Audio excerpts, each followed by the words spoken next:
I'm pretty sure that I've read every book written that references Rose West. The ones that have been written by people who knew her and the ones that have been written by people who only observed events as they happened. And in my reading of that, something kept nagging at me. The descriptions of her communication style were all over the place. As an autistic woman, I pay attention to communication styles the same way some people pay attention to their favourite football team or fashion. My own style has been different since birth, and it's been noticeable, and it led me to really study what people mean by their communications, what their intentions are, how their tone affects what they mean, the phrases that they use, and I've learned a lot. Some people say that I read them, and I think it is due to spending so much time trying to figure out how to communicate and what people are trying to communicate to me, and in doing that I have, I suppose, become a bit of a watcher and a studier. So the discrepancies that I read about how Rose communicates and how she comes across was something I needed to find out for myself, and to satisfy that curiosity I went straight to the source. And I want to share what I found, and this is just my interpretation. So stripped of the mythology, I want to tell you what my personal, not analysis, but what I got from the communication, what I picked up on, what I think, to let you all know. I think sometimes we make people who have done bad things into almost caricatures of evil. They must look terrible, they must sound terrible, they must be terrible, and I think most people who work in that field would say that that's not actually the case. I mean, many predators catch prey by being able to mould themselves into something that catches them. You know, it's not like she's an ogre with boils all over her face, and she doesn't talk like somebody you would think of as evil. In fact, if anything, I found it normal. So what was Rose West's communication like? First of all, she was very blunt and direct. You can feel the anger beneath her words, and it's not directed at me, the person that she's communicating with. It's due to the topic at hand. Mostly I found her quite insightful about herself, but many other things too.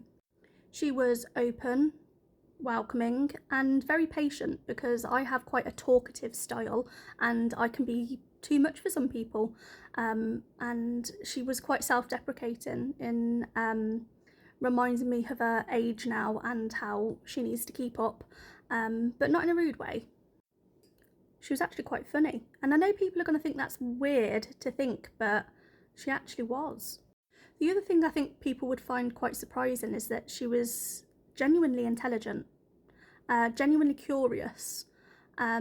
She could keep pace, maybe not with my like budgie style, but she didn't show any signs of what's been reported about being slow or not very bright. In fact, quite the opposite.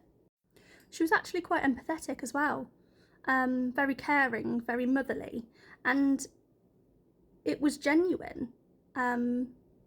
There was no game playing, there was a very level playing field. I didn't pose any threat, she didn't pose any threat. We knew we weren't a threat to each other. I think she has a very different communication style as much as I do, and we talked about that even. But yeah, the things that I didn't find though, any signs of volatility, even when there were, well, not disagreements, but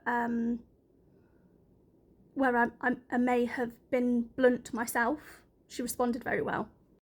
She wasn't in the slightest confrontational or unbalanced. She seemed really normal and sane. There was no vulgarness, very respectful actually.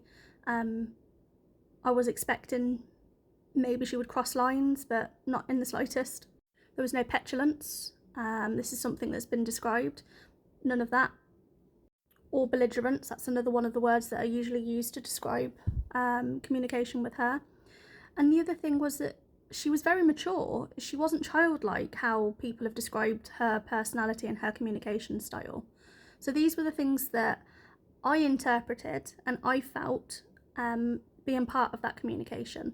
And I found it quite surprising, and I think other people will too. I will never share the details of the communications. That crosses an ethical line that I wouldn't cross. Nothing in my interpretation of that small amount in terms of everything with Rose of communication, that evidence is to have anything to do with her guilt or innocence. It is nothing to do with that. Remember, I've said before, it's not my place and it's not my right. I just want to present people with a different perspective. We're always promised new information, never before heard evidence, and it never is that. It's never what's promised. So some people might think this is strange. I'm not the sort of person that goes right into people on death row. It really isn't that. I'm genuinely interested in the psychology behind what a person may have done and their communication style, and curiosity got the better of me. It's that or nosiness. It's one or the other. I hope it brings a conversation around how we think about people who are potential dangers to people, how their communication is, how we can't just spot them because of what they look like or what they sound like. Not generally anyway.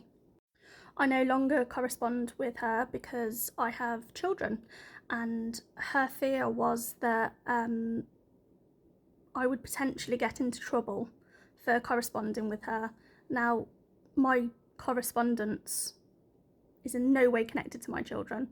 My children have no access to it, so it's nothing to do with them. There's no risk to them.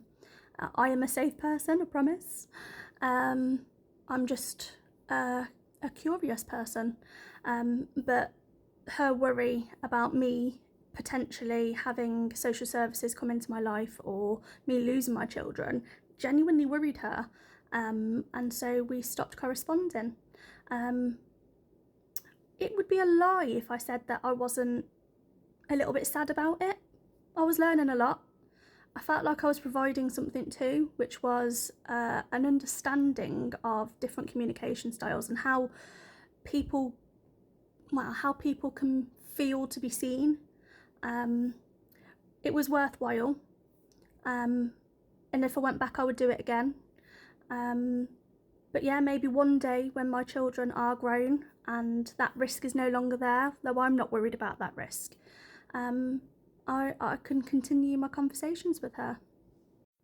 I hope this was informative, and hope people gained something from it. Bye.